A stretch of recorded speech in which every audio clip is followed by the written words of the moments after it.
రాఘవయ్య కాంతమ్మ దంపతులకి కొడుకు రవి, కూతురు సింధు ఉన్నారు. రవికి ఈ మధ్యనే కాంచనతో పెళ్లి జరిగింది. కాంచన తెలివైన అమ్మాయి, అలాగే చదువుకున్న అమ్మాయి కూడా. ఒకరోజు ఉదయం రాఘవయ్య గారు సోఫాలో కూర్చొని సీరియస్గా పేపర్ చదువుతున్నారు. పక్కనే టేబుల్ మీద లెక్కల పుస్తకాలుంటాయి. కాంతమ్మ వంటింట్లో నుండి కాఫీ తీసుకునొస్తుంది. యావండి, ఇదిగోండి కాఫీ. ఈరోజు పేపర్లో ఏముంది అంత సీరియస్గా చూస్తున్నారు? ఏముంటుందిలే కాంతం, అవే రాజకీయాలు, అవే గొడవలు. ఈ మధ్య పొలం లెక్కలు కూడా సరిగ్గా తెగటం లేదు. ఆ గుమస్తాగాడిక్కడికక్కడ అబద్ధాలు చెప్తున్నాడేమోనని అనుమానంగా ఉంది. ఆ సంభాషణంతా సింధు వింటుంది. డాడీ, ఆ లెక్కలు నేను చూడాలా? చూడమ్మా, నీకేమైనా పరిష్కారం దొరుకుతుందేమో. సింధు కాసేపు ఆ లెక్కల పుస్తకం చూసి ఏమీ అర్థం కాక ఆ పుస్తకం అక్కడే పెట్టేసి వెళ్ళిపోయింది. మీరా గుమస్తాని గట్టిగా అడిగితే వాడే దారికొస్తాడు. ఆయన 10 ఏళ్ల నుండి మన దగ్గరే పనిచేస్తున్నాడుగా. 10 ఏళ్ల నమ్మకం వేరు, ఇప్పటి పరిస్థితులు వేరు కాంతం. వాడు చెప్పే లెక్కకి నా లెక్కకి పొంతన కుదరట్లేదు. నాకే వయసైపోయి లెక్కలు మర్చిపోతున్నాను, లేక వాడే నన్ను బురిడి కొట్టేస్తున్నాడో అర్థం కావట్లేదు. కాంచన అప్పుడే అక్కడికొచ్చింది. రాఘవయ్య గారి మాటలు వింది. మావయ్య గారు, అత్తయ్య గారు, గుడ్ మార్నింగ్. గుడ్ మార్నింగ్ అమ్మా కాంచన. అవును మావయ్య గారు, అన్నట్టు మీరేదో లెక్కలు తేలటం లేదంటున్నారు? ఏం లేదులేమ్మా, లెక్కలో చిన్న తేడా వస్తోంది. ఆ లెక్కల పుస్తకం ఒకసారి ఇవ్వండి మావయ్య గారు, నేను చూస్తాను. హా, నువ్వేం చూస్తావులే కాంచన, ఆయనకి అర్థం కాని లెక్కలు నీకేం తెలుస్తాయి. అత్తయ్యా, మీరు కంగారు పడకండి. మావయ్య గారు, లెక్కల పుస్తకం ఇవ్వండి. కాంచన రాఘవయ్య గారి చేతిలో నుండి పుస్తకం తీసుకుంది. ఆ పేజీలన్నీ తిరగేసింది. రాఘవయ్య, కాంతమ్మ ఆశ్చర్యంగా చూస్తున్నారు. మావయ్య గారు, ఇక్కడ చూడండి, 3వ పేజీలో గుమస్తా గారు ఒక వస్తువు ఖర్చుని 2 సార్లు రాశారు. అంటే ఆ వస్తువు 2 సార్లు ఖర్చు చూపించినట్టు. అందుకే మీకు 5,000 తక్కువ వస్తుంది. ఇది పొరపాటున జరిగిందో కావాలని చేశారో గాని ఈ లెక్కలో తేడా ఇక్కడ జరిగింది. అవును కదా, అరే ఇంత చిన్న లాజిక్ నేనెలా మిస్ అయ్యాను? ఖర్చు 2 సార్లు రాశాడు, దొంగ వెదవ. కాంచన, నువ్వు గ్రేట్ అమ్మా. ఒక్క నిమిషంలో నా బుర్ర బద్దలు కొట్టే సమస్యని పరిష్కరించేశావు. మీరా గుమస్తా గారిని పిలిచి గట్టిగా అడగండి మావయ్య, అప్పుడు నిజం చెప్తాడు. ఖచ్చితంగా అడుగుతాను. కాంతం, చూసావా మన కోడలి తెలివితేటలు? లక్ష్మీదేవి లాంటి కోడలొచ్చింది మన ఇంటికి. అటువంటిల్లు ఇటు లెక్కలు 2 చక్కబెట్టేస్తోంది. చూశానులేండి, బాగానే చెప్పేసింది. కాంచన చిరునవ్వుతో పుస్తకం అక్కడ పెట్టి వంటింట్లోకెళ్ళింది. రాఘవయ్య గారు మురిసిపోతుంటే కాంతమ్మ మొహంలో మాత్రం చిన్న అసంతృప్తి కనిపించింది. రవి, రాఘవయ్య గారు టిఫిన్ చేయడానికి కూర్చొని ఉన్నారు. కాంతమ్మ వడ్డించడానికి గిన్నె పట్టుకుంది. ఇంతలో కాంచన వచ్చి కాంతమ్మ చేతిలో గిన్నె తీసుకుంది. అత్తయ్య, మీరు కూర్చోండి, నేనొడ్డిస్తాను. మీకు కాళ్ల నొప్పులు కదా, మళ్ళీ నిల్చొని వడ్డిస్తే సాయంత్రానికి నొప్పులు ఎక్కువవుతాయి. అవునమ్మా, కాంచన చెప్పింది నిజమే. నువ్వెందుకు శ్రమపడతావు, తను చూసుకుంటుంది కదా. పర్లేదులేరా, ఇన్నాళ్ళు మీకు వడ్డించింది నేనే కదా, ఇప్పుడు కొత్తగా నొప్పులొచ్చాయా? కాలం మారుతోంది కాంతం, మనకి వయసు అవుతుంది. కోడలొచ్చిన తర్వాత కూడా అత్తగారు వంటింట్లో చాకిరీ చేస్తే ఊళ్ళో వాళ్ళు మన కోడల్ని తప్పు పడతారు. మావయ్య గారు చెప్పింది కరెక్ట్ అత్తయ్యా. ఈ ఇంటి మహాలక్ష్మి మీరు దర్జాగా కూర్చుని తింటేనే మాకు ఆనందం. ఇదిగోండి, మీకోసం పెసరట్టులో అల్లం తక్కువేసి జీలకర్ర ఎక్కువ వేశాను. గ్యాస్ ట్రబుల్ రాకుండా ఉంటుంది. అబ్బా, ఏం తెలివి కాంచనా నీది. అమ్మ ఆరోగ్యం గురించి అమ్మ కంటే నీకే ఎక్కువ శ్రద్ధ ఉంది. నాన్నగారు చూసారా? అవును రవి, నిజంగా కాంచన మన ఇంటికి రావటం మన అదృష్టం. కాంతం, తిను, కోడలు ప్రేమగా చేసింది కదా. కాంతమ్మ తింటుంది, కాని అందరూ కాంచనని పొగడటం, తనని ముసలిదానివి రెస్ట్ తీసుకో అని పక్కన పెట్టడం తనకి నచ్చలేదు. ఇన్నాళ్ళు ఈ ఇంట్లో అందరికీ నేనే అన్నం పెట్టేదాన్ని. ఆకలి అని నా దగ్గరికొచ్చేవారు. ఇప్పుడు కాంచనా కాంచనా అంటున్నారు. మెల్లగా నా చేతిలో నుండి గరిటె జారిపోతుంది. దాంతో పాటే పెత్తనం కూడా పోతోంది. అని మనసులోని అనుకుంది కాంతం. మధ్యాహ్నం కాంతమ్మ ఆలోచిస్తూ ఉంది. అప్పుడే కూతురు సింధు వచ్చింది. అమ్మా, ఏం ఆలోచిస్తున్నావు?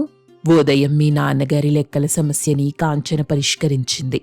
టిఫిన్ చేసేటప్పుడు నా చేతిలో ఉన్న గిన్నె కాంచన తీసుకుని వడ్డించింది. నాకు వయసైపోయిందన్నదంటే మీ నాన్న అన్నయ్య దానికి వంత పాడుతున్నారు. సింధుకి కాంతమ్మ అలా చెప్పేసరికి కాంచన మీద సింధుకి కొంత ఈర్ష్య పెరిగింది. నేను పరిష్కరించని లెక్కలు వదిన పరిష్కరించిందా, అమ్మని కూడా పట్టించుకోవటం లేదా అనే భావనలోకి సింధు వెళ్ళింది. అన్నట్టు హాల్లో వదిన ఏదో ఫోన్లో ఇంగ్లీష్లో మాట్లాడుతుంది. నాన్నగారి లోన్ ఏదో సెటిల్ చేస్తుందంట. అవునే, ఈ మధ్య మీ నాన్నగారు ఏది కావాలన్నా కాంచననే పిలుస్తున్నారు. కాంచనుంటే చాలు, నాకు ఏ టెన్షన్ లేదంటున్నారు. అవునమ్మా, నేను గమనిస్తున్నాను. వచ్చిన 6 నెలలకే ఇల్లంతా తన గుప్పిట్లోకి తెచ్చుకుంది. నువ్వు చూస్తుంటేనేమో అమాయకంగా నా కోడలు అని మురిసిపోతున్నావు. కానీ అక్కడ సీన్ వేరేలాగా ఉంది. సీన్ వేరే ఉండటమేంటి సింధు? తనింటిని బాగానే చూసుకుంటుంది కదా. బాగా చూసుకోవటం వేరు, పెత్తనం చేయటం వేరు. ఇన్నాళ్ళు ఈ ఇంటికి మహారాణివి నువ్వు. నాన్నగారు ఏ నిర్ణయం తీసుకోవాలన్నా నిన్నడిగేవారు. రవి అన్నయ్య అమ్మా అమ్మా అని నీ వెనకాల తిరిగేవాడు.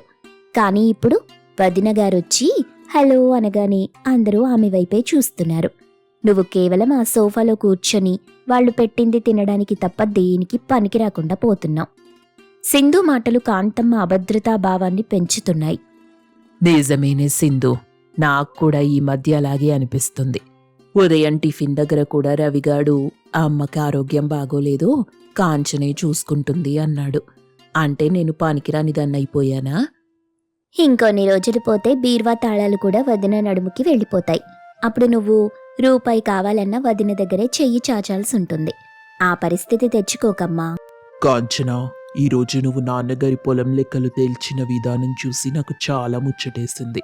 నువ్వు చదువుకున్న చదువు వృధాగా పోలేదు. చదువెప్పుడూ వృధా పోదండి. అదేదో ఒక సమయంలో మనకి మన కుటుంబానికి ఉపయోగపడుతుంది. అయినా నేను చేసిందేముంది, చిన్న క్యాల్కులేషన్ అంతే. అది చిన్నదే కావచ్చు, కానీ నాన్నగారికి పెద్ద రిలీఫ్ ఇచ్చింది. ఆయన ఈ మధ్య లెక్కలు సరిగా చూసుకోలేక సతమతమైపోతున్నారు. అమ్మకి చదువు రాదు కదా, పాపం సాయం చేయలేకపోతుంది. ఆ లోటు నువ్వు తీర్చావు. వీళ్ల మాటలు కిటికీలో నుండి కాంతమ్మ సింధు వింటున్నారు. విన్నావా అమ్మా, అమ్మకి చదువు రాదు, సాయం చేయలేకపోతుంది అంటున్నాడు నీ కొడుకు. అంటే నువ్విన్నాళ్ళు చేసిన చాకిరీ వాడికి కనబడట్లేదు. కేవలం ఆ లెక్కలు చెప్పినందుకే వదినని ఆకాశానికెత్తేస్తున్నాడు. సింధు, నాకు చదువు రాకపోయినా వాడికి ఏ లోటు రాకుండా చూసుకున్నాను. ఇప్పుడు పెళ్ళాన్ రాగానే నా చదువు లేనితనం వాడికి లోపంగా కనిపిస్తుందా? మగవాళ్లంతే అమ్మా, అందంగా తెలివిగా ఉండే భార్య వస్తే కన్నతల్లిని పట్టించుకోరు. కానీ అలా జరగనివ్వను సింధు. నా కొడుకు, నా భర్త నా మాటే వినాలి. మరేం చేస్తావమ్మా? ఏం చెయ్యాలో అదే చేస్తాను. తెలివుంటే సరిపోదు, అనుభవం ఉండాలి. ఆ అనుభవం ఏంటో కాంచనకి చూపిస్తాను. రేపు జరగబోయే వరలక్ష్మి వ్రతం పూజలో పెత్తనమెవరిదో తేలిపోవాలి. రాత్రి అందరూ కూర్చొని తింటున్నారు. కాంచన, రేపు వరలక్ష్మి వ్రతం కదా, పంతులు గారికి ఫోన్ చేసావా? చేశాను మావయ్య గారు, ఉదయం వస్తానని చెప్పారు. పూజా సామాగ్రి లిస్టు కూడా వాట్సాప్లో పంపారు. నేను రవిగారితో వెళ్ళి అన్ని తీసుకొస్తాను. అవసరం లేదు కాంచనా. అందరూ ఉలిక్కిపడి కాంతమ్మ వైపు చూశారు. ఏమైందమ్మా, ఎందుకు అవసరం లేదు?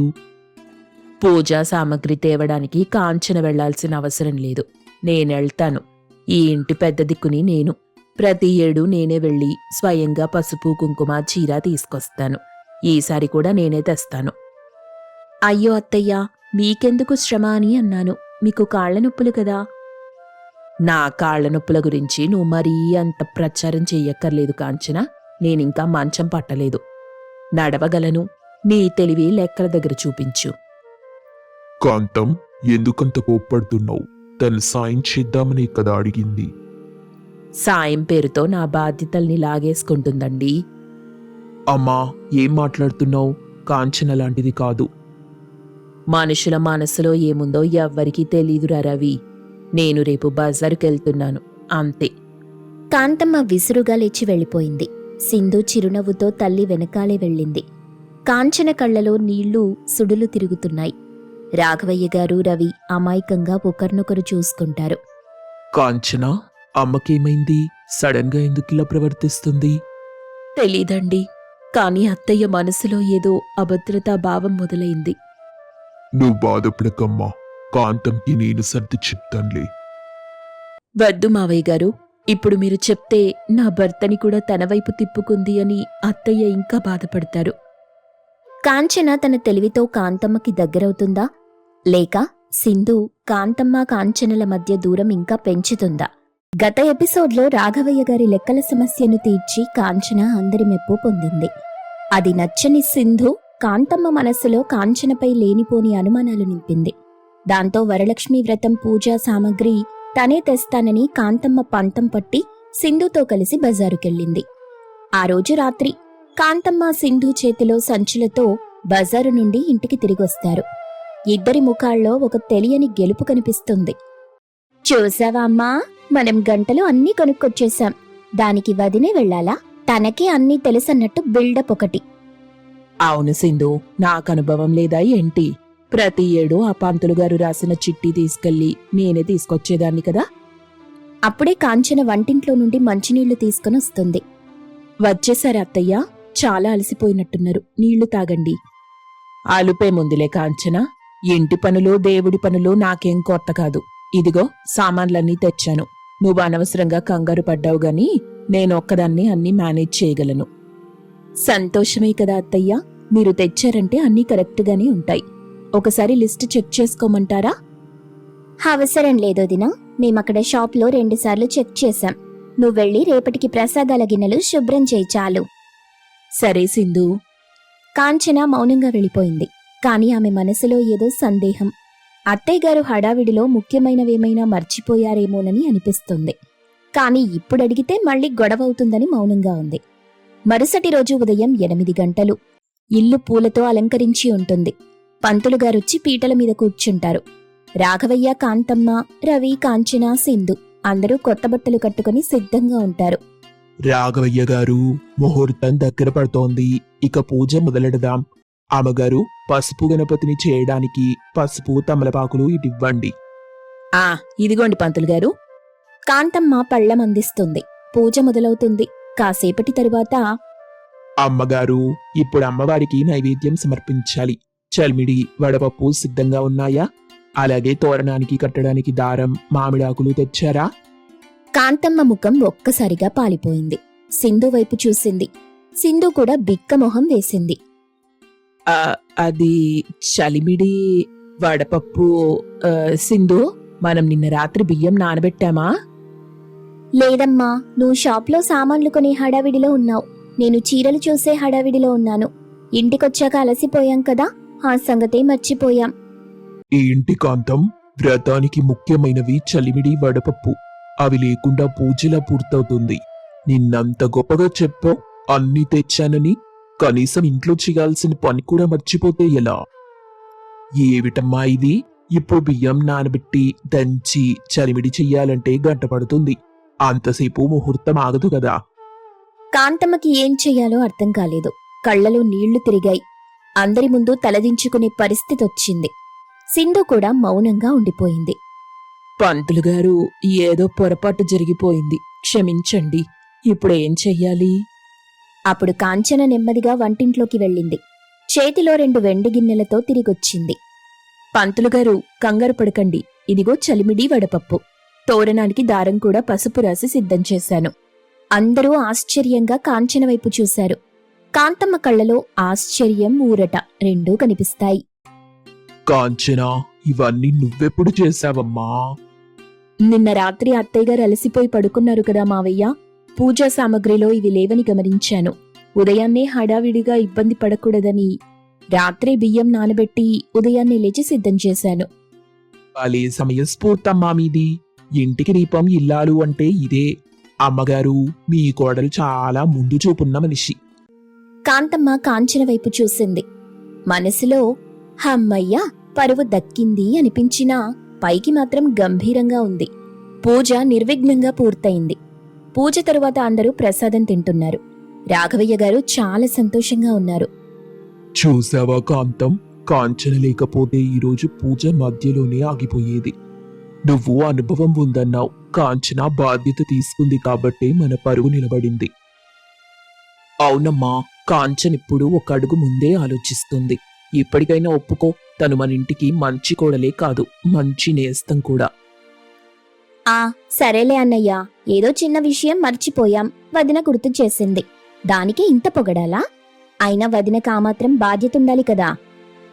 కాంతమ్మ లోపల సంతోషమున్నా బయటపడకుండా, సింధు చెప్పింది నిజమే కదా, ఇంటి కోడలన్నాక ఆ మాత్రం చెయ్యాలి. అయినా నేను మర్చిపోయానని తెలిసినప్పుడు నాకు చెప్పాలి కదా. చెప్పకుండా సైలెంట్గా చేసి ఇప్పుడు అందరి ముందు తను గొప్పదానిలా నిరూపించుకుంది.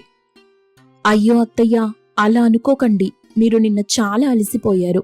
మిమ్మల్ని డిస్టర్బ్ చేయడం ఇష్టం లేక నేనే చేశానంతే. దేవుడి కార్యం ఆగకూడదనేదే నా ఉద్దేశం. రాఘవయ్య గారు కాంచన సంస్కారానికి ముచ్చటపడ్డారు. కాంతమ్మ మౌనంగా ఉండిపోయింది. కాని ఆమె మనసులో కాంచన మీద ఒక రకమైన గౌరవం ఏర్పడింది. వారం రోజుల తరువాత ఇంట్లో రాఘవయ్య గారు తలపట్టుకుని కూర్చున్నారు. టేబుల్ నిండా ఫైల్స్ ఉన్నాయి. రవి పక్కనే నిలబడి ఉన్నాడు. వాతావరణం చాలా సీరియస్గా ఉంది. నాన్నా, ఇలాగైతే కష్టం. వరుసగా 3 నెలల నుండి మన రైస్ మిల్లులో నష్టాలే వస్తున్నాయి. పక్కూళ్ళో కొత్తగా వచ్చిన సూపర్ బ్రాండ్ రైస్ వాళ్ళు తక్కువ రేటుకి ఇస్తున్నారు. మన దగ్గర సరుకెవరూ కొనట్లేదు. గోడౌన్ నిండా ధాన్యం మూలుగుతోంది. నాకు తెలుసురా రవి, నిన్న బ్యాంకు మేనేజర్ ఫోన్ చేశాడు. లోన్ కట్టకపోతే మిల్లు సీజ్ చేస్తామంటున్నాడు. నా కళ్ళ ముందే అది మూత పడితే నిన్ను తట్టుకోలేనురా. మనం కూడా రేట్లు తగ్గిద్దామా నాన్నా? ఇప్పటికే తక్కువ మార్జిన్ మీద నడుపుతున్నాంరా. ఇంకా తగ్గిస్తే అసలుకే మోసం వస్తుంది. కూలీలకి జీతాలు కూడా ఇవ్వలేం. ఏం చెయ్యాలో అర్థం కావట్లేదు. అప్పుడే కాంచన కాఫీ తీసుకునొస్తుంది. వాళ్ల మాటలు వింటుంది. మావయ్య గారు, కాఫీ తీసుకోండి. ఇప్పుడు కాఫీలు టిఫిన్ల ధ్యాస లేదు తల్లి. బతుకుబండి ఎట్టుపోతుందో తెలియట్లేదు. సమస్య మన రైస్ క్వాలిటీలో లేదు కదా మావయ్య. క్వాలిటీలో మనదే నెంబర్ 1 కాంచన. మనం పండించేది స్వచ్ఛమైన సోనా మసూరి. ఎలాంటి కల్తీ ఉండదు.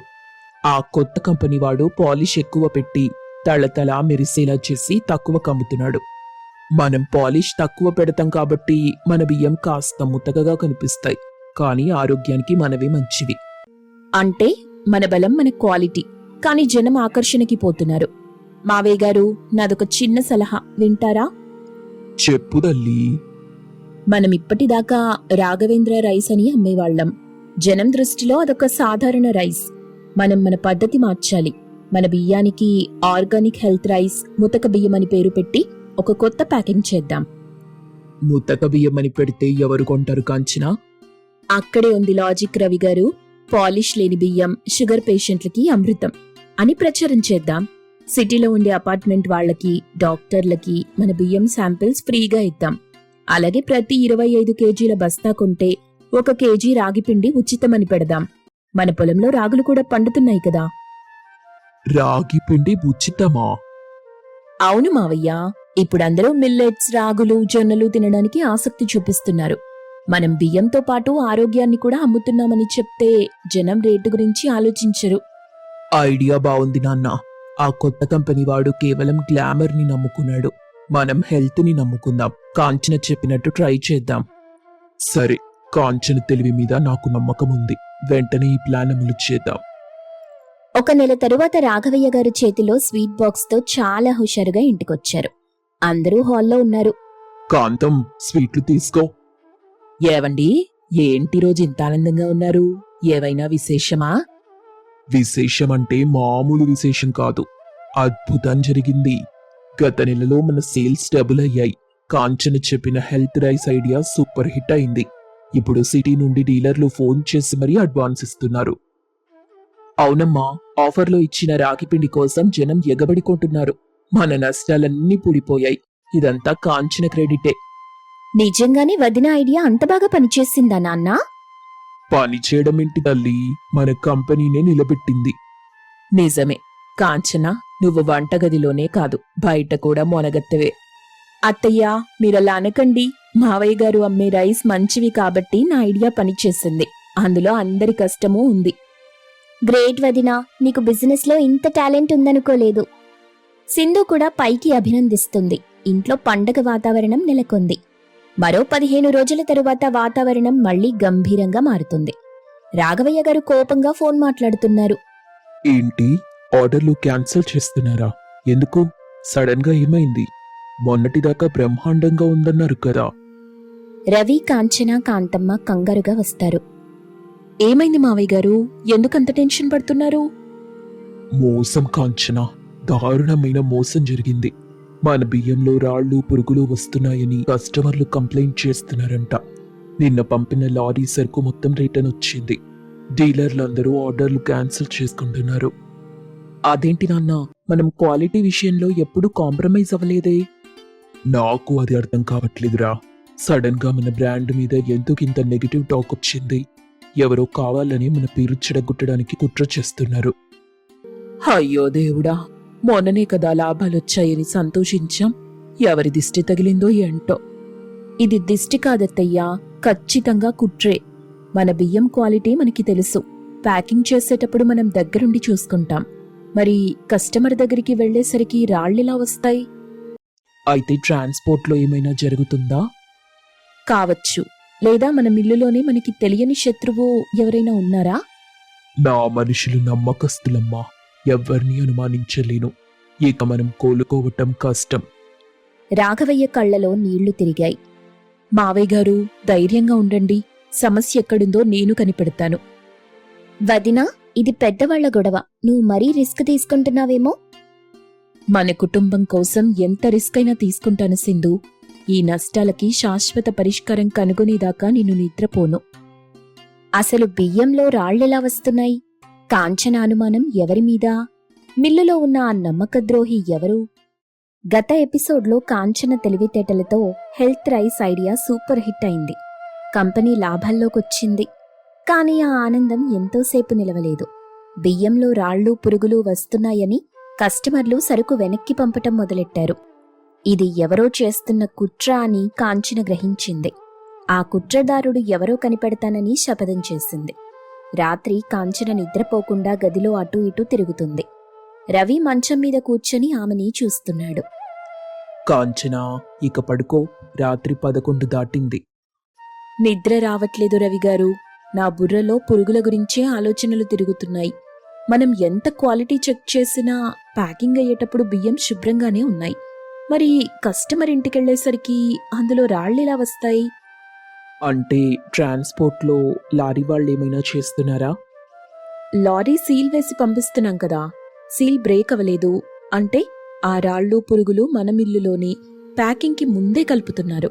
అది మనకి తెలియకుండా చాలా చాకచక్యంగా జరుగుతుంది. మన మిల్లులో అందరూ పాత మనుషులే కాంచనా. ఎవరి మీద అనుమానపడగలం చెప్పు?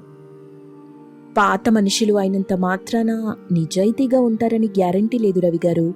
మీకు గుర్తుందా, అప్పట్లో మావయ్య గారి లెక్కల్లో తేడా వచ్చింది? అది నేను కనిపెట్టాను. అప్పుడు ఆ గుమస్తా గారిని మనం మందలించి వదిలేశాం. అవును, ఆ రామయ్య గుమస్తా. కానీ అతను తప్పు ఒప్పుకున్నాడు కదా. మళ్ళీ అలాంటి పని చేస్తాడా? మనిషికి డబ్బు ఆశ పుడితే ఎంతకైనా తెగిస్తాడు. అప్పుడు దొరికిపోయానని కక్ష పెంచుకొనుండొచ్చు. లేదా మన శత్రువులు అతనికి డబ్బు ఎరగా వేసుండొచ్చు. నాకెందుకో అతని మీద అనుమానంగా ఉంది. అయితే ఏం చేద్దాం? ఇప్పుడే వెళ్ళి నిలదీద్దామా? వద్దొద్దు, తొందరపడితే అసలు దొంగ తప్పించుకుంటాడు. మనమొక ప్లాన్ వేద్దాం. రేపు మిల్లులో మీరు మావయ్య గారు ఆ గుమస్తా గారి మీద ఒక కన్నేసుంచండి. అతను ఏం చేస్తున్నాడో, ఎవరితో మాట్లాడుతున్నాడో గమనించండి. కానీ అతనికి అనుమానం రాకూడదు. సరే కాంచనా, నువ్వు చెప్పినట్టే చేస్తాం. మరుసటి రోజు ఉదయం రాఘవేంద్ర రైస్ మిల్ ఆఫీస్లో రాఘవయ్య గారు క్యాబిన్లో కూర్చొని ఫైల్స్ చూస్తున్నట్టు నటిస్తున్నారు. కానీ ఆయన చూపులన్నీ గాజు అద్దంలో నుండి బయట సెక్షన్లో కూర్చున్న గుమస్తా రామయ్య మీదున్నాయి. రవి కూడా పక్కనే ఉన్నాడు. రవి, వాడు చూడు, మాటి మాటికి ఫోన్ చూసుకుంటున్నాడు. పని మీద ధ్యాసున్నట్టు లేదు. అవును నాన్న, ఇందాక గోడౌన్ ఇన్ఛార్జితో గుసగుసగా ఏదో మాట్లాడాడు. నేను వెళ్ళగానే మాట మార్చేశాడు. ఇంతలో గుమస్తా రామయ్య చుట్టూ చూసి జేబులో నుండి ఒక పొట్లం తీసి తన టేబుల్ డ్రాయర్లో దాచాడు. అది రాఘవయ్య గారు గమనించారు. రవి, చూసావా? వాడేదో దాచాడు. ఖచ్చితంగా అవి డబ్బులే అయ్యుంటాయి. ఎవరో లంచమిచ్చుంటారు. నాన్న, వాడు లేచి బాత్రూంకి వెళ్తున్నాడు. ఇదే సరైన సమయం. మనం వెళ్ళి ఆ డ్రాయర్ చెక్ చేద్దాం. గుమస్తా వెళ్ళగానే రాఘవయ్య, రవి వేగంగా అతని టేబుల్ దగ్గరికి వెళ్లారు. రాఘవయ్య గారు డ్రాయర్ తెరిచారు. అందులో ఒక చిన్న కాగితాల కట్ట, కొంత డబ్బు కనిపించాయి. నాన్న, ఇది మన రైస్ మిల్లు స్టాక్ రిపోర్ట్. దీన్ని వాడు జిరాక్స్ తీసి పెట్టుకున్నాడు. ఎందుకు? మన రహస్యాలు బయట వాళ్ళకి అమ్మడానికే కదా. దొరికిపోయాడు దొంగ విధవ. మన తిండి తింటూ మనకే వెన్నుపోటు పడుస్తున్నాడా? ఇప్పుడే వాడి పని చెప్తాను. అప్పుడే గుమస్తా రామయ్య తిరిగొచ్చాడు. రాఘవయ్య గారిని తన సీటులో చూసి భయపడ్డాడు. అయ్యగారు, మీరిక్కడ ఏమైంది? ఏమైందని నన్ను అడుగుతున్నావా? ఈ డబ్బులేంటి? ఈ కాగితాలు ఎందుకు దాచావు? మన మిల్లులో జరుగుతున్న కుట్రలో నీ హస్తం ఉంది కదా, నిజం చెప్పు. అయ్యో లేదు బాబు, ఆ డబ్బులు నా కూతురు ఫీజు కోసం అప్పు తెచ్చాను. ఈ కాగితాలు అవి... అబద్ధాలు చెప్పుకు రామయ్యా. నువ్వెవరితో ఫోన్ మాట్లాడుతున్నావో, గోడౌన్ దగ్గర ఏం చేస్తున్నావో మాకు తెలుసు. బియ్యంలో రాళ్లు కలుపుతుంది నువ్వే కదా. బాబు, నా మీదొట్టు, నేను అలాంటి పాపం చెయ్యను. అన్నం పెట్టే దేవుడికి సున్నం పెడతానా? నన్ను నమ్మండి. నీ మాటలు నమ్మే రోజులు పోయాయి. రవి, వీన్ని పోలీసులకు అప్పగిద్దాం. గుమస్తా ఏడుస్తుంటాడు. రవి, రాఘవయ్య అతన్ని పట్టుకుని ఆఫీస్లో బంధిస్తారు. సాయంత్రం రాఘవయ్య, రవి చాలా ఆవేశంగా ఇంటికొస్తారు. ఏమైంది మావయ్య గారు? గుమస్తా గారిని గమనించారా? గమనించడమేంటి కాంచన, రెడ్ హ్యాండెడ్ గా పట్టుకున్నాం. వాడు మన మిల్లు రిపోర్ట్స్ ని జిరాక్స్ తీసి దాచుకున్నాడు. వాడి టేబుల్ డ్రాయర్లో అనుమానాస్పదంగా డబ్బు కూడా ఉంది. మేం గట్టిగా అడిగితే తడబడుతున్నాడు. వాడే దొంగ. అవును కాంచన, నువ్వు చెప్పినట్టే వాడి మీద నిఘా పెట్టాం కాబట్టి దొరికాడు.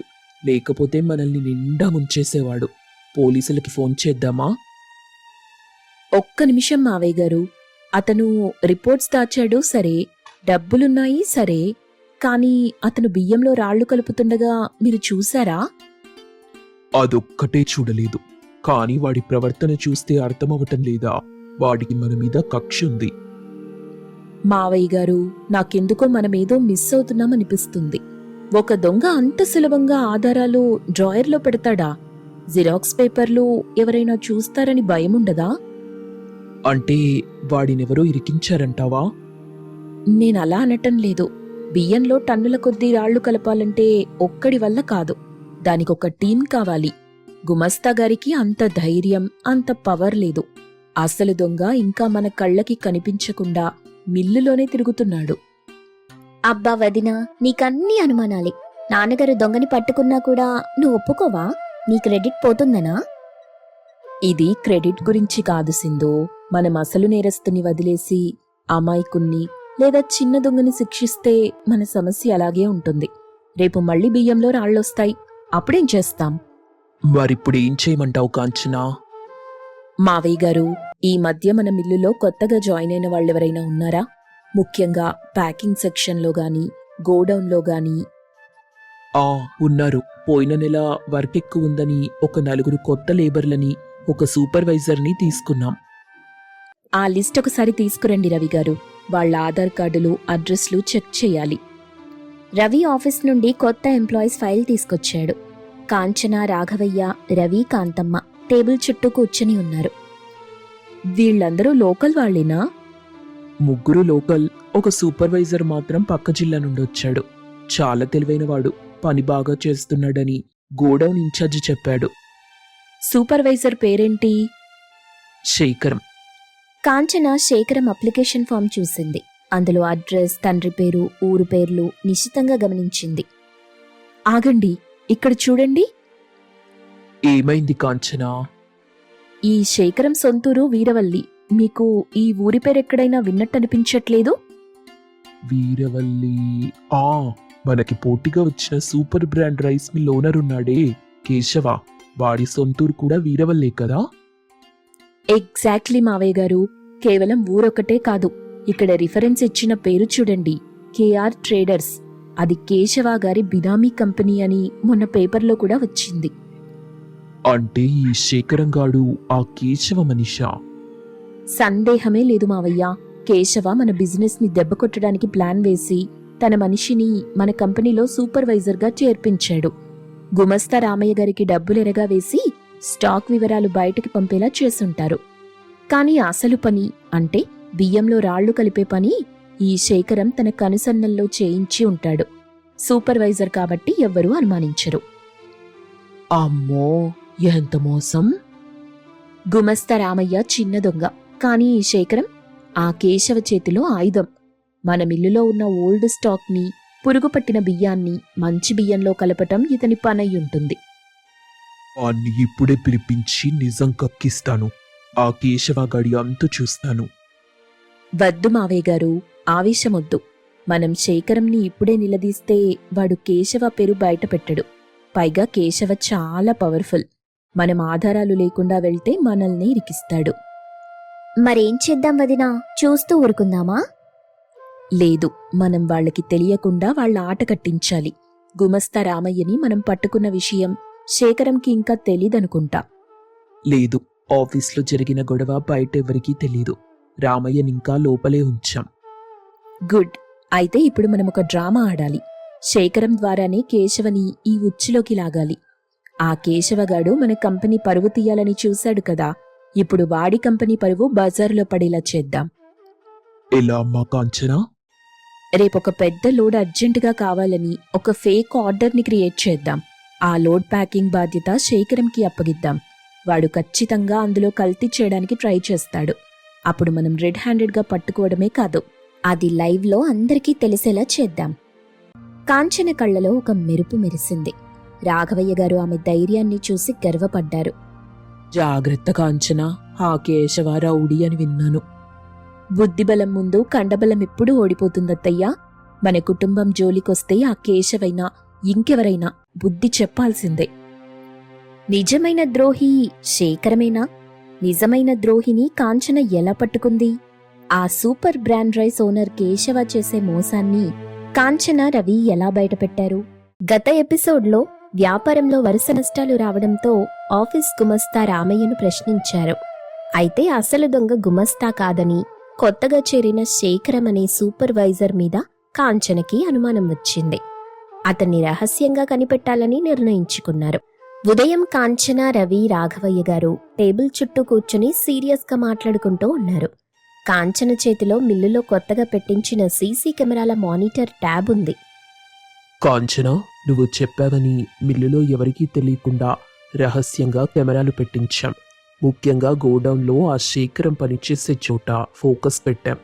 కానీ నాకెందుకో అనుమానంగా ఉంది. వాడు నిజంగానే దొంగ, లేక మనం అమాయకుణ్ణి శంకిస్తున్నామా? అవునమ్మా కాంచనా, శేఖరం కష్టపడి పనిచేస్తాడు. ఉదయం అందరికంటే ముందే వస్తాడు, రాత్రి అందరూ వెళ్ళాకే వెళ్తాడు. అలాంటివాడు మనకి ద్రోహం చేస్తాడంటే నమ్మబుద్ధి కావటం లేదు. మావయ్య గారు, దొంగతనం చేసేవాడెప్పుడూ నమ్మకంగానే కనిపిస్తాడు. నమ్మించి గొంతుకోయడం అంటే ఇదే.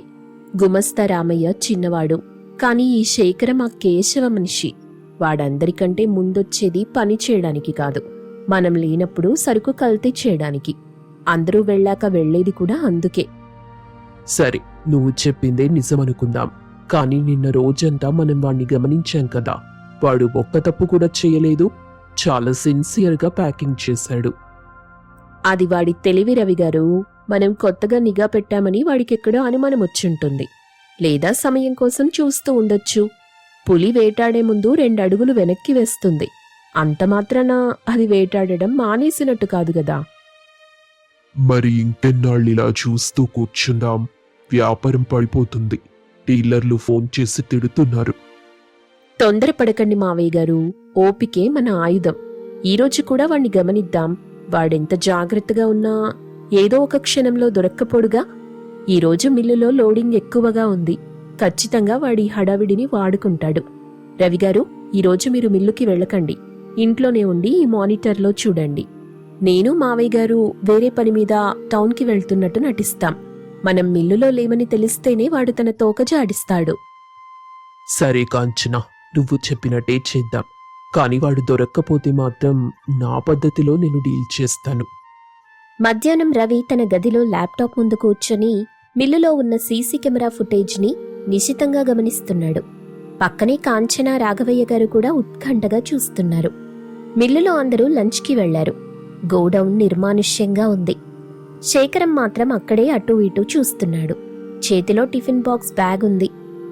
చూసావా కాంచన, వాడు కూడా భోజనం చేయడానికే కూర్చుంటున్నాడు. పాపం ఆకలిస్తుందేమో. మనం వాడిని అనవసరంగా అనుమానిస్తున్నామేమో కదా. ఆగండి మావయ్య గారు, ఆ టిఫిన్ బాక్స్ బ్యాగ్ చూడండి. అది అన్నం తినడానికి తెచ్చినట్టు లేదు, చాలా బరువుగా కూడా ఉన్నట్టుంది. స్క్రీన్లో శేఖరం చుట్టూ చూస్తాడు. ఎవరూ లేరని నిర్ధారించుకున్నాక ఒక మూలన ఉన్న ప్రీమియం క్వాలిటీ బియ్యం బస్తాల దగ్గరికి వెళ్ళాడు. తన టిఫిన్ బాక్స్ బ్యాగ్ని తెరిచాడు. అందులో నల్లటి చిన్న రాళ్ళు, మట్టి ఉండలు ఉన్నాయి. రవి షాక్తో అరుస్తూ, రేయ్ దొంగ వెదవా, చూసారా నాన్న, వాడు టిఫిన్ బాక్స్ బ్యాగ్లో రాళ్ళు మట్టి తీసుకొచ్చాడు. ఎంత మోసం! నా కళ్ళని నేనే నమ్మలేకపోతున్నాను.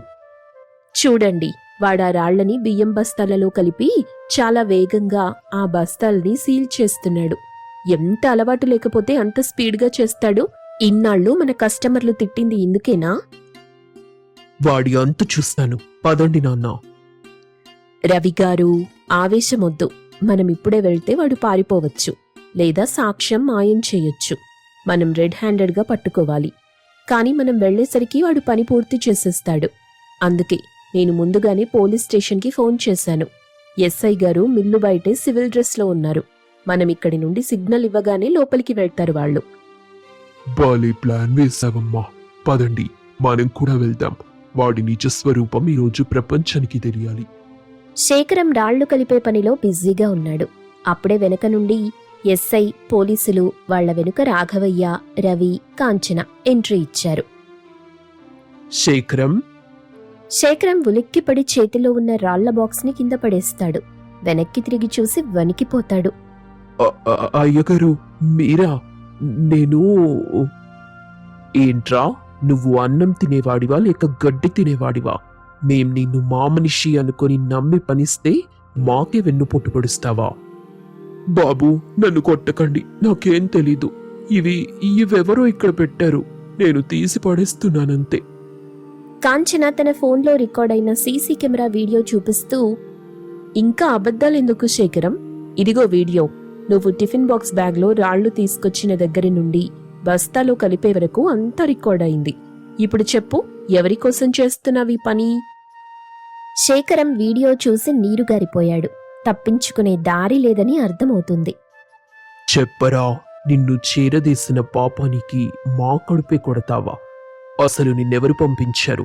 మా బ్రాండ్ని నాశనం చేయమని ఎవరు చెప్పారు? క్షమించండి అయ్యగారు, నేను డబ్బు కోసం కక్కుర్తి పడ్డాను. నా భార్యకి ఆపరేషన్ అంటే డబ్బు లేక ఇబ్బంది పడుతుంటే కేశవ గారు వచ్చారు. రాఘవయ్య మిల్లులో బియ్యం కల్తీ చేస్తే నీకు 1,00,000 రూపాయలు ఇస్తాను, ఆపరేషన్ చేయిస్తాను అన్నారు. అందుకే ఈ పని చేశాను బాబు. కేశవగాడా? వాడింత నీచానికి దిగజారుతాడనుకోలేదు. అవును బాబు, ఆయన ఇదంతా చేయించారు. రాఘవయ్య మిల్లు మూతపడాలి, నా సూపర్ బ్రాండ్ ఒక్కటే మార్కెట్లో ఉండాలని చెప్పారు. గుమస్తా రామయ్యకి కూడా ఆయనే డబ్బిచ్చి మీ సీక్రెట్స్ తెలుసుకున్నారు.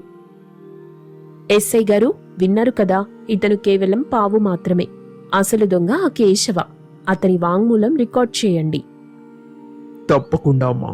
శేఖరం సాక్ష్యంతో ఆ కేశవని కూడా లోపలేద్దాం. ఇలాంటి మోసగాళ్లని వదిలిపెట్టకూడదు. కానిస్టేబుల్, వీడిని జీపెక్కించండి. సాయంత్రం ఊరి పెద్దలు, రైతులు, డీలర్లు అందరూ గుమిగూడి ఉంటారు. రాఘవయ్య గారు మైక్లో మాట్లాడుతున్నారు. పక్కన రవి, కాంచన ఉంటారు. కేశవ తలదించుకుని ఒక పక్కన నిలబడి ఉన్నాడు. పోలీసులు అతన్ని పట్టుకుని ఉన్నారు. సోదరులారా, ఇన్నాళ్ళు రాఘవేంద్ర రైస్ మిల్ బియ్యంలో రాళ్లొస్తున్నాయని మీరు ఫిర్యాదు చేశారు. మా నిజాయితీని శంకించారు. కానీ ఈరోజు నిజం గెలిచింది. మా మిల్లులో పనిచేసే శేఖరం ద్వారా కేశవ గారు చేయించిన కుట్ర ఇది. వ్యాపారంలో పోటీ ఉండాలి, కానీ ఇలాంటి దొంగ దెబ్బలు ఉండకూడదు. జనం అందరూ కేశవ వైపు కోపంగా చూస్తూ నినాదాలు చేస్తారు. చీచి, వీడొక మనిషేనా? రాఘవయ్య గారు, మమ్మల్ని క్షమించండి. మీ మంచితనం తెలియక ఆర్డర్లు క్యాన్సిల్ చేస్తాం. ఇక నుండి మాకు మీ సరుకే కావాలి. కేశవ కంపెనీ సరుకు మాకొద్దు. ఇలాంటి మోసగాడి బియ్యం తింటే జనాలకి రోగాలు వస్తాయి. రాఘవయ్య, ఈరోజు నా పరువు తీస్తావు. అందరి ముందు నన్ను దోషిగా నిలబెట్టావు. ఇది నేను మర్చిపోను. అని రగిలిపోతూ అన్నాడు కేశవ. నువ్వు చేసిన పనికి నిన్ను జైల్లో పెట్టడమే కాదు, నీ మిల్లు లైసెన్స్ కూడా క్యాన్సిల్ చేయిస్తా. మర్యాదగా ఇక నుండి వెళ్ళిపో అన్నాడు రవి. పోలీసులు కేశవని తీసుకెళ్లారు. జనం రాఘవయ్య గారికి జై కొడతారు. రాత్రి రాఘవయ్య ఇంట్లో పండగ వాతావరణం నెలకొంది. అందరూ చాలా సంతోషంగా ఉంటారు. కాంతమ్మ కాంచనకి హారతిస్తుంది. కాంచన, నువ్వు నిజంగా ఈ ఇంటికి పట్టిన అదృష్టానివి తల్లి. ఆనాడు నా లెక్కలు సరిచేశావు. నిన్న రైస్ మిల్లు నష్టాలు ఆపేశావు. ఈరోజు ఆ కేశవగడి కుట్రని బయటపెట్టి మా పరువు నిలబెట్టావు. నీ రుణం ఎలా తీర్చుకోవాలో అర్థం కావట్లేదు. అత్తయ్య, కోడలంటే ఇంటి మనిషే కదా, రుణం బదులు అంటూ వేరు చేయకండి. మావయ్య గారి కష్టం, రవిగారి ఆవేదన చూసి నేను చేయగలిగింది చేశానంతే. కాదమ్మా, నువ్వు చేసింది సామాన్యమైన విషయం కాదు. మా అనుభవం, మా ఆవేశం పనికిరాని చోట నీ తెలివి, నీ ఓపిక గెలిచాయి. కొంచెం ఓపికగా ఉందామని నువ్వు చెప్పబట్టే ఆ శేఖరంగాడు దొరికాడు. వదినా, సారీ, నిన్ను చాలా తక్కువ అంచనా వేశాను. నువ్వు కేవలం వంటింటికే పరిమితం అనుకున్నాను. నువ్వు చాలా గ్రేట్ వదినా. చూసావా సింధు, ఇప్పటికైనా అర్థమైందా మీ వదిన పవర్ ఏంటో? అందరూ సంతోషంగా నవ్వుకున్నారు. కాంచన మొహంలో తృప్తి కనిపిస్తుంది.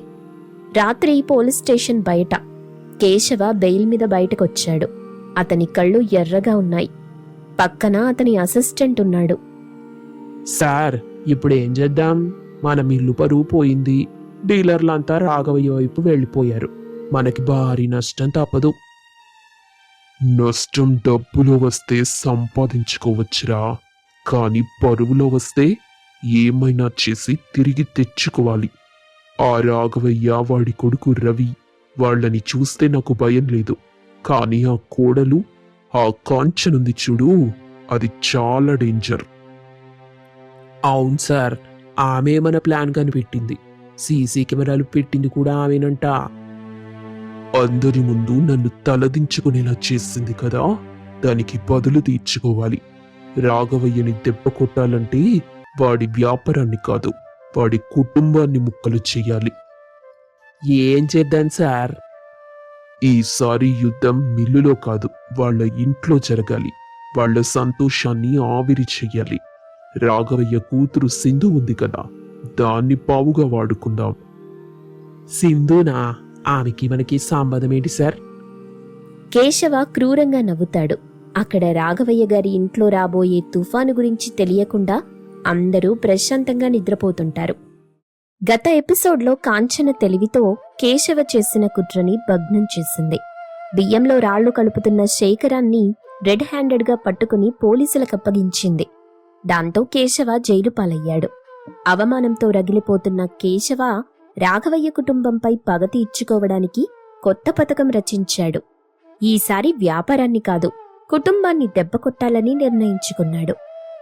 కేశవ తన రూంలో ఆవేశంగా అటూ ఇటూ తిరుగుతూ ఉన్నాడు. ఎదురుగా సోఫాలో అతని కొడుకు సాగర్ కూర్చుని ఉన్నాడు. సాగర్ చూడడానికి స్టైలిష్గా, మోడ్రన్గా ఉన్నాడు. సాగర్, ఆ రాఘవయ్య, వాడి కోడలు కాంచన నన్నందరి ముందు దోషిని చేశారు. నా వ్యాపారాన్ని దెబ్బకొట్టడమే కాకుండా నా పరువును బజారులో పెట్టారు. ఈ అవమానం నన్ను నిద్రపోనివ్వట్లేదురా. డాడీ, లైట్ తీసుకోండి. వాళ్ళ మిల్లుని తగలబెట్టేద్దాం, లేదా రౌడీలను పంపి రవిగాడి కాళ్ళు విరగ్గొడదాం. దానికి ఇంత ఆలోచించడం ఎందుకు? అది పాత పద్ధతిరా. మిల్లుని తగలబెడితే ఇన్సూరెన్స్ వస్తుంది, కాళ్ళు విరగొడితే హాస్పిటల్లో చేరతారు. అది వాళ్ళకి శారీరక నొప్పే కానీ మానసిక నొప్పి కాదు. నాకు కావలసింది వాళ్ళ కన్నీళ్లు. వాళ్ళ కుటుంబం ముక్కలైపోవాలి. ఆ రాఘవయ్య బతుకు చచ్చిన శవంలా మారాలి. మరేం చేయమంటారు డాడీ? వాళ్ళింట్లో ఒక బలహీనత ఉంది, అదే సింధు. రాఘవయ్య కూతురు. ఆ అమ్మాయి నీ కాలేజీలోనే చదువుతుంది కదా? ఆ తెలుసు డాడీ, నా జూనియర్, కానీ పెద్దగా పరిచయం లేదు. పరిచయం పెంచుకోరా. ప్రేమ పేరుతో వాళ్ళవి. ఆ అమ్మాయిని నీ మాయలో పడేసుకో. ఎంతలా అంటే మన కోసం వాళ్ళ కుటుంబాన్ని ఎదురించేలా మార్చేయాలి. సింధుని ప్రేమలోకి దించాలా? పెద్ద కష్టమేం కాదు డాడీ. నా లుక్స్కి మన డబ్బుకి పడిపోతుంది. కానీ వాళ్ళకి తెలిస్తే తెలియనివ్వకూడదు.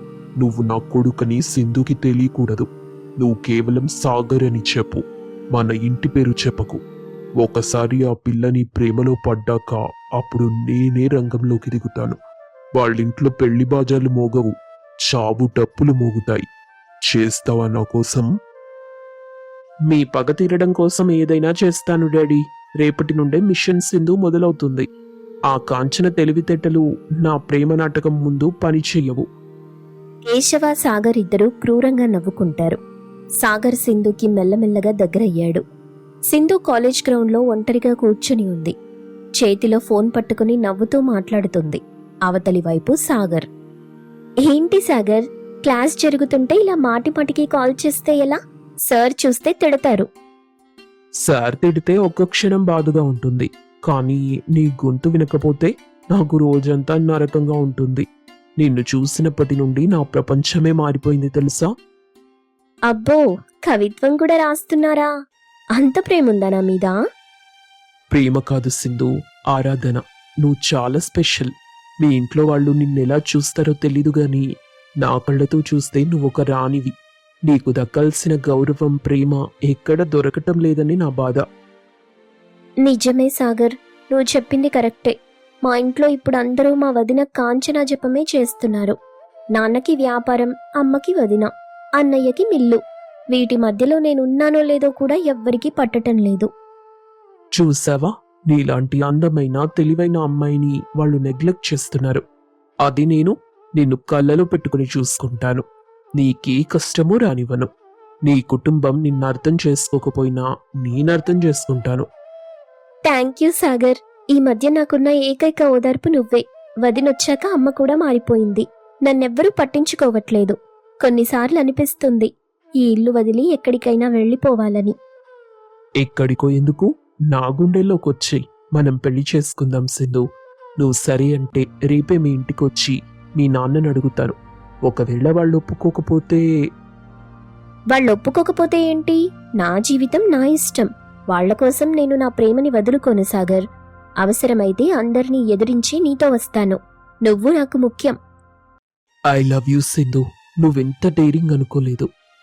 I love you two Sagar. Sindhu phone పెట్టేసింది. ఆమె కళ్ళలో సాగర్ మీద పిచ్చి ప్రేమ కనిపిస్తుంది. ఆమెకి తెలియదు, తను నమ్ముతుంది ప్రేమికుణ్ణి కాదు, ఒక పాముని అని. ఇల్లంతా సందడిగా ఉంది. రాఘవయ్య గారు, రవి చాలా ఉత్సాహంగా లెక్కలు చూసుకుంటున్నారు. కాంచన కూడా వాళ్లతో కూర్చుని ఉంది. కాంతమ్మ అందరికీ స్వీట్లు పంచుతోంది. రవి, చూసావా?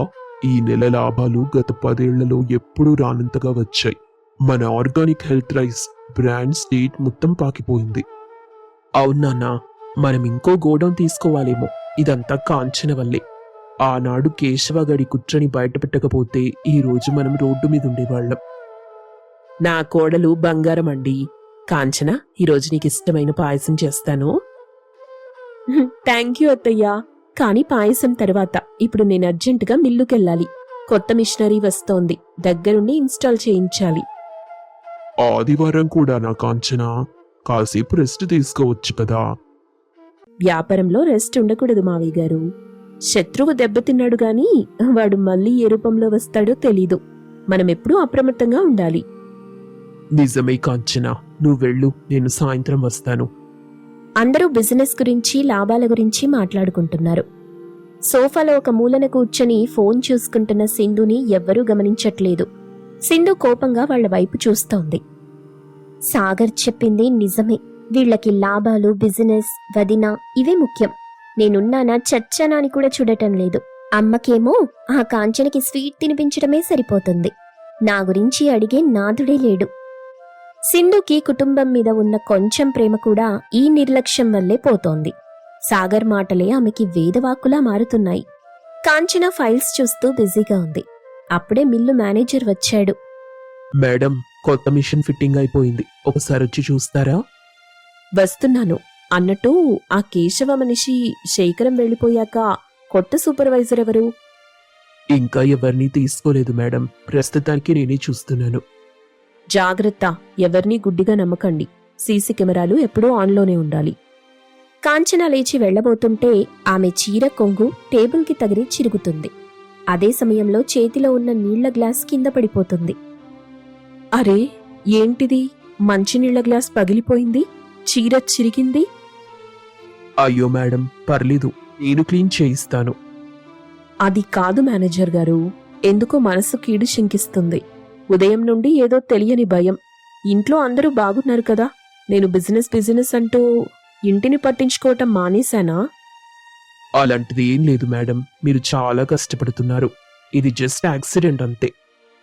కాంచన మనసులో ఏదో అలజడి. సింధు ప్రవర్తనలో వచ్చిన మార్పు ఆమెకి గుర్తొస్తుంది. సింధు ఈ మధ్య ఎక్కువగా ఫోన్ మాట్లాడుతుంది. ఎవరితో అని కాంచనకి సందేహం వచ్చింది. నేను వెంటనే ఇంటికెళ్ళాలి. బిజినెస్లో లాభాలు చూసుకుంటూ ఇంట్లో బంధాల్ని పోగొట్టుకుంటున్నానేమో. సాయంత్రం కాంచన ఇంటికి తిరిగొచ్చింది. హాల్లో రాఘవయ్య, కాంతమ్మ, రవి టీ తాగుతూ ఉన్నారు. కాంచన ముఖంలో టెన్షన్ చూసి రవి ఆగాడు. ఏంటి కాంచన, అంత తొందరగా వచ్చేసావు? మిషన్ పని అయిపోయిందా? పనైంది రవిగారు, కానీ ఎందుకో కంగారుగా అనిపించి వచ్చేశాను.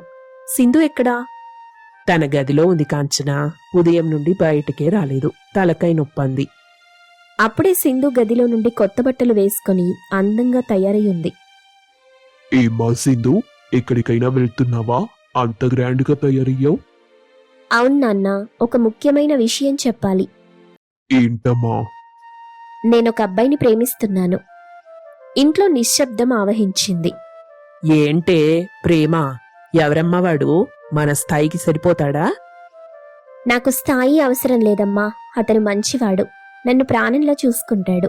మీరు పట్టించుకోకపోయినా అతను నన్ను పట్టించుకుంటాడు. సింధు, మేం నిన్ను పట్టించుకోవటం లేదా? ఎందుకలా మాట్లాడుతున్నావే? అయినా ఇంత సడన్ గా ప్రేమేంటి? సడన్ గా కాదన్నయ్యా, చాలా రోజుల నుండే ఉంది. అతని పేరు సాగర్. వాళ్ళది చాలా రిచ్ ఫ్యామిలీ, కానీ అహంకారం లేదు. అతనిప్పుడు మన ఇంటికొస్తున్నాడు. ఇంటికొస్తున్నాడా? ఇప్పుడా? అవును నాన్న, పెళ్లి విషయం మాట్లాడడానికి రమ్మన్నాను. మీరు ఒప్పుకుంటే సరే, లేకపోతే నేనతనితో వెళ్ళిపోవడానికి కూడా సిద్ధంగా ఉన్నాను. సింధు, తొందరపడకు. ప్రేమ తప్పు కాదు, కాని మాకు తెలియకుండా, మా ప్రమేయం లేకుండా ఇంత పెద్ద నిర్ణయం ఎలా తీసుకుంటావు? అసలు ఆ అబ్బాయి ఎవరు? బ్యాక్గ్రౌండ్ ఏంటి? నువ్వాపదినా, నా లైఫ్లో నీ ఇంటర్ఫియరెన్స్ నాకు నచ్చదు. నువ్వు బిజినెస్ చూసుకో. నా పెళ్లి విషయం నేను సాగర్ చూసుకుంటాం. నాన్న, ప్లీజ్ అతన్ని అవమానించకండి. అతనొస్తే మర్యాదగా మాట్లాడండి. సరే తల్లి, నువ్వెంతలా చెప్తున్నావు కాబట్టి ఆ అబ్బాయిని రమ్మను, చూద్దాం, మాట్లాడదాం. రాఘవయ్య గారు కూతురు ప్రేమకి అడ్డు చెప్పకూడదని నిర్ణయించుకున్నారు. కాని కాంచనకి మాత్రం మనసులో ఏదో అనుమానం వస్తుంది. బయట కారు ఆగిన శబ్దం, సింధు ముఖంలో 1000 వోల్టుల వెలుగు. సాగరొచ్చాడు అంటూ గుమ్మం వైపు పరిగెడుతుంది సింధు. రాఘవయ్య, రవి, కాంతమ్మ, కాంచన లేచి నిలబడ్డారు. నాన్న రండి, సాగరొచ్చాడు. సింధు గుమ్మం వైపు చూస్తుండగా గుమ్మంలో నుండి ఒక వ్యక్తి నడుచుకుంటూ లోపలికొచ్చాడు. అతన్ని చూడగానే రాఘవయ్య గారి గుండాగినంత పనైంది. రవి పిడికిలి బిగిస్తాడు. కాంచన షాక్తో బొమ్మలా నిలబడిపోయింది. లోపలికొచ్చింది సాగర్ కాదు, కేశవ. నమస్కారం రాఘవయ్య గారు, బాగున్నారా? మమ్మల్ని జైలుకి పంపించి మీరు చాలా ఆనందంగా ఉన్నట్టున్నారు. నువ్వెందుకు వచ్చావు ఇక్కడికి? నాన్న ఆగండి. అప్పుడు కేశవ వెనుక నుండి సాగర్ స్టైల్గా నడుచుకుంటూ వచ్చి కేశవ పక్కన నిలబడ్డాడు. సింధు ఆనందంతో సాగర్ దగ్గరికి వెళ్ళింది. సాగర్, వచ్చావా? ఈయన మా డాడీ కేశవరావు గారు, ఈ ఊళ్ళో super brand rice mill owner. సింధుకి ఒక్కసారిగా కరెంట్ షాక్ కొట్టినట్టయింది. వెనక్కి అడుగేసింది. రాఘవయ్య గారు, రవి, కాంచన నిర్ఘాంతపోయారు. ఏంటి రాఘవయ్య గారు అలా చూస్తున్నారు? మీ అమ్మాయి మా అబ్బాయిని ప్రాణంగా ప్రేమిస్తుంది. కుటుంబాన్ని ఎదురించైనా వస్తానని మా వాడితో చెప్పిందంట. అందుకే మీ వియ్యంకుడవుదామని వచ్చాను. రే కేశవ, ఇది నీ కుట్ర. నా చెల్లిని ట్రాప్ చేశావు. సింధు, ఇట్రా, వాడు మన శత్రువు కొడుకు. సాగర్, ఇది నిజమా? మీ డాడీ మా నాన్నని మోసం చేసిన కేశవ గారా? నువ్వు నాకెప్పుడు చెప్పలేదే? పేరులో ఏముంది సింధు, మన ప్రేమ కదా ముఖ్యం. మీ డాడీకి మా నాన్న మీద కోపం ఉండొచ్చు, కానీ మన పెళ్లితో ఆ పగలు పోతాయి కదా. నువ్వే అన్నావుగా, ఎవరిని ఎదిరించైనా నాతో వస్తానని. ఇప్పుడు రా, వెళ్దాం. చూసావా రాఘవయ్య, నీ కూతురిప్పుడు నీ వైపు నిలబడుతుందో, నా కొడుకు వైపు వస్తుందో చూడు. నీ వ్యాపారం గెలిచుండొచ్చు, కాని కుటుంబ పెద్దగా ఈరోజు నువ్వు ఓడిపోయావు. ఇల్లంతా నిశ్శబ్దం. అందరి చూపు సింధుపైనే. సింధు అయోమయంగా అటు తండ్రిని ఇటు ప్రేమికుణ్ణి చూస్తోంది. కాంచన పరిస్థితిని అర్థం చేసుకుంది. ఇది ప్రేమ కాదు, పక్కా పగ అని. సింధు, అడుగు ముందుకు వెయ్యకు. వాడు నిన్ను ప్రేమించట్లేదు, పావులా వాడుకుంటున్నాడు. సింధు ఎవరి మాట వింటుంది? సాగర్ మాయలో పడి ఇంటి గడప దాటుతుందా? కేశవ వేసిన ఈ పద్మవ్యూహం నుండి కాంచన తన కుటుంబాన్ని ఎలా కాపాడుకుంటుంది? రాఘవయ్య గారి హాల్లో వాతావరణం చాలా ఉద్రిక్తంగా ఉంది. కేశవ ముఖంలో గెలుపు నవ్వు, రాఘవయ్య ముఖంలో ఆవేదన, రవి ముఖంలో ఆక్రోశం కనిపిస్తాయి. సింధు మాత్రం నమ్మలేనట్టు సాగర్ వైపు చూస్తూ ఉంది. కాంచన సింధు భుజం పట్టుకుని, సింధు, చూసావా, ఇది నువ్వు నమ్మిన ప్రేమ. ఇది వాళ్ళ అసలు రంగు. సాగర్, చెప్పు సాగర్, మీ డాడీ అంటున్నది అబద్ధమని చెప్పు. నువ్వు నన్ను ప్రేమించావు కదా? మన ప్రేమ నిజం కదా? నన్ను ట్రాప్ చేయడానికి రాలేదు కదా? సింధు ప్రశ్నలకు సాగర్ మౌనంగా తలదించుకున్నాడు. ఆ మౌనం సింధు గుండెల్ని ముక్కలు చేసింది. ఇంకా ఆశ చావలేదా సింధు? నా కొడుకొచ్చింది నిన్ను ప్రేమించడానికి కాదు, మా పగ తీర్చుకోవడానికి. రాఘవయ్య, చూసావా నీ కూతురు స్థితి? నువ్వు నా వ్యాపారాన్ని దెబ్బకొట్టావు, నేను నీ కూతురి జీవితంతో ఆడుకున్నాను. ఇప్పుడు చెప్పు, ఎవరు గెలిచారు? కేశవ, ఎంత ధైర్యం రా నీకు? నా చెల్లి జీవితంతో ఆడుకుంటావా? నీ అంతిప్పుడే చూస్తాను. రవి, ఆగు. నన్ను ఆపకండి నాన్న. వీడు మన ఇంట్లోకొచ్చి మనల్ని ఎగతాళి చేస్తున్నాడు. వీడంత చూడాల్సిందే. రా రవి, రా. నన్ను కొడతావా? కొట్టు, అదే నాకు కావాలి. రవి నిస్సహాయంగా ఆగిపోయాడు. కేశవ మాటల్లోని కుట్ర కాంచనకి అర్థమైంది. కేశవ కావాలనే రెచ్చగొడుతున్నాడు. అందరూ నిశ్శబ్దంగా ఉన్నప్పుడు సాగర్ నెమ్మదిగా తలెత్తి సింధు వైపు చూస్తాడు. అతని కళ్ళలో పశ్చాత్తాపం కనిపిస్తుంది. సింధు, మా డాడీ చెప్పింది నిజమే. నేను మొదట వచ్చింది నిన్ను ట్రాప్ చేయడానికే. ఆ మాటకి సింధు కళ్ళలో నుండి నీళ్లు ధారాపాతంగా కారాయి. కాని తరువాత జరిగింది అబద్ధం కాదు సింధు. నేను నిన్ను ట్రాప్ చేయాలనుకున్నాను, కాని నీ మంచితనం, అమాయకత్వం చూశాక నాకు తెలియకుండానే నిన్ను ప్రేమించాను. ఇది నిజం. డాడీతో చెప్పాను, సింధుని మోసం చేయటం నా వల్ల కాదు, నేను నిజంగానే పెళ్లి చేసుకుంటాను అని. కాని ఆయన వినలేదు. సాగర్, ఏం మాట్లాడుతున్నావు? శత్రువు కూతుర్ని ప్రేమిస్తావా? పిచ్చి పట్టిందా నీకు? పిచ్చి నాకు కాదు డాడీ, మీకు పట్టింది. వ్యాపారంలో గొడవల్ని ఇంటి వరకు తీసుకొచ్చారు. సింధు నన్నెంతగా నమ్మిందో నాకు తెలుసు. ఆ నమ్మకాన్ని నేను వమ్ము చేయలేను. Sindhu, I'm sorry. నేను కేశవ కొడుకుని అని దాచిన మాట వాస్తవమే, కాని నా ప్రేమలో మాత్రం మోసం లేదు. ఇప్పుడేది నిజం సాగర్? నువ్వు చెప్పేదా, మీ నాన్న చెప్పేదా? నా జీవితం ఒక ఆట బొమ్మ అయిపోయింది కదా. సింధు, ప్లీజ్ నన్ను నమ్ము. నేను మీ నాన్నగారి కాళ్ళు పట్టుకోమన్నా పట్టుకుంటాను. నాకు నువ్వు కావాలి. సాగర్ నిజాయితీగా మాట్లాడడం చూసి రాఘవయ్య గారు ఆలోచనలో పడ్డారు. కాని కేశవ మాత్రం రగిలిపోతున్నాడు. ఛీ, చేతకాని వెదవా, ప్రేమాదోమ అంటూ నా పరువు తీస్తున్నావు. పద ఇంటికి. ఇక వీళ్లతో మనకేం సంబంధం లేదు. కేశవ సాగర్ చెయ్యి పట్టుకుని లాగాడు. కాని సాగర్ కదలడు. పరిస్థితి చేజారిపోతుందని గ్రహించిన కాంచన ఒక నిర్ణయానికొస్తుంది. కేశవని, సాగర్ని బయటికి పంపేస్తే ఈ సమస్యే తీరదు. అందుకే ఆమె ఒక వ్యూహం రచించింది. ఒక్క నిమిషం ఆగండి కేశవ గారు. అందరూ కాంచన వైపు చూశారు. ఎక్కడికి వెళ్తున్నారు? మా ఇంటికొచ్చారు. కనీసం మంచినీళ్లు కూడా తాగకుండా వెళ్తే మా సంస్కారానికి తక్కువ కదా? ఏంటి, నీళ్లు తాగాలా? మేము నీ శత్రువులం, మర్చిపోయావా? శత్రుత్వం వ్యాపారంలో కేశవ గారు. ఇంటికొస్తే ఎవరైనా అతిథులే. అత్తయ్య, కేశవ గారికి, సాగర్ బాబుకి మంచినీళ్లు తీసుకురండి. సింధు, నువ్వెళ్ళి కాఫీ కలుపు. కాంచనా, నీకేమైనా మతిపోయిందా? మనల్ని నాశనం చేయాలనొచ్చిన వాడికి కాఫీ ఇస్తావా? రవి గారు, మన ఇంటికొచ్చిన వాళ్ళని అవమానించి పంపడం మన పద్ధతి కాదు. కూర్చోండి కేశవ గారు. సాగర్, నువ్వు కూడా కూర్చో. రాఘవయ్య గారికి కాంచన ఉద్దేశం అర్థం కాకపోయినా ఆమె తెలివి మీద నమ్మకంతో మౌనంగా ఉన్నారు. కేశవ అయోమయంగా సోఫాలో కూర్చున్నాడు. సింధు ఏడుస్తూనే వంటింట్లోకెళ్ళింది. ఇదిగోండి నీళ్లు, తీసుకోండి. ఇందులో ఏమైనా కలిపారా ఏంటి? అంత పిరికితనం మాకు లేదు కేశవ గారు. అలాంటి ఆలోచనలు మీవి. అమృతం పంచే గుణం మాది. తాగండి. చల్లని నీళ్లు తాగితే మీ ఆవేశం తగ్గుతుంది. కేశవ నీళ్లు తాగాడు. కాంచన మాటలు అతన్ని గుచ్చుకుంటాయి. కేశవ, నువ్వు వ్యాపారంలో నన్ను దెబ్బ కొట్టాలని చూసావు. నేను దాన్ని వ్యాపారంగానే చూశాను. కాని నువ్వు నా కూతురు జీవితంతో ఆడుకోవాలని చూసావు. అది తప్పు కాదా? నువ్వు నా పరువు తీసావు రాఘవయ్య. ఊరందరి ముందు నన్ను దొంగలు చేశావు. ఆ మంట ఇంకా నాలో చల్లారలేదు. ఆ మంటని మా కుటుంబం మీద ఎందుకు చూపిస్తున్నారు కేశవ గారు? ఆనాడు తప్పు చేసింది మీరు. దానికి శిక్ష అనుభవించారు. అంత మాత్రాన ఒక ఆడపిల్ల జీవితాన్ని బలి చేస్తారా? ఇప్పుడు సాగర్ బాబు నిజం చెప్పారు కాబట్టి సరిపోయింది. లేకపోతే సింధుగతి ఏమయ్యేది? ఒక తండ్రిగా ఆలోచించండి. డాడీ, కాంచన గారు చెప్పిందే నిజం. మనం బిజినెస్ లో గెలవలేకపోయాం. అది పర్సనల్ గా టార్గెట్ చేయటం కరెక్ట్ కాదు.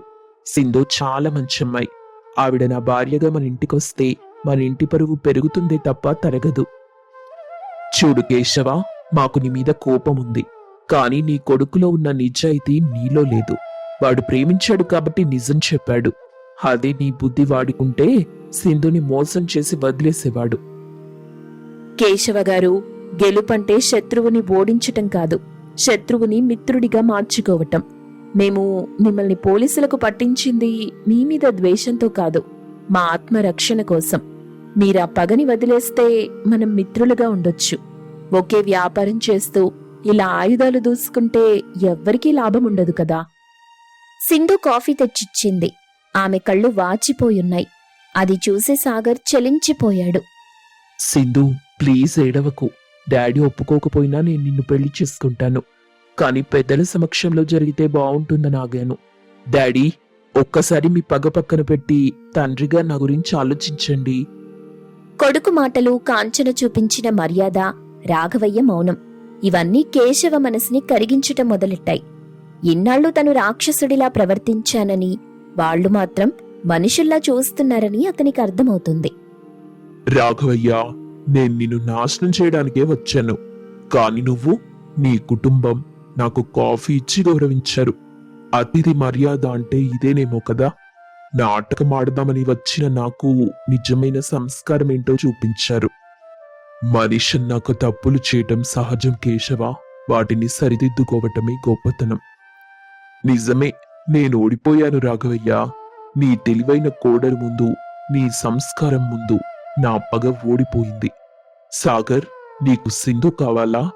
అవును డాడీ. సరే రాఘవయ్య గారు, మీ అమ్మాయిని నా కోడలిగా పంపిస్తారా?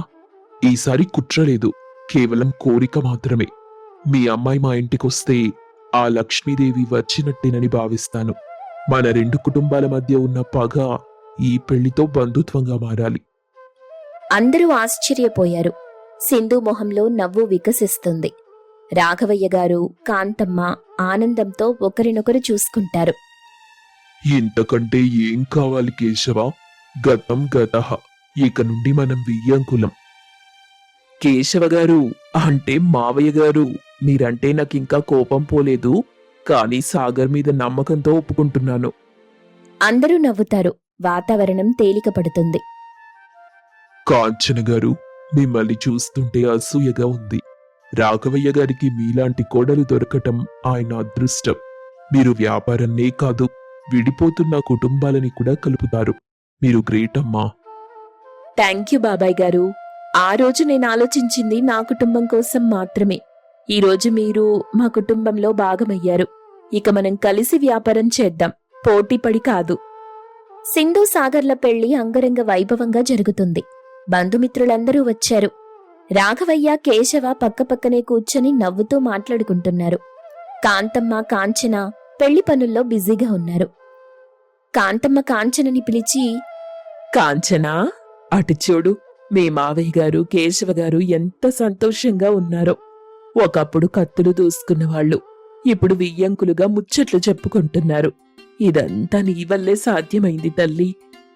నా వల్ల ఏం లేదత్తయ్యా, అంతా దేవుడి దయ. లేదు కాంచనా, ఆ రోజు కేశవ ఇంటికొచ్చినప్పుడు మేమంతా ఆవేశపడ్డాం.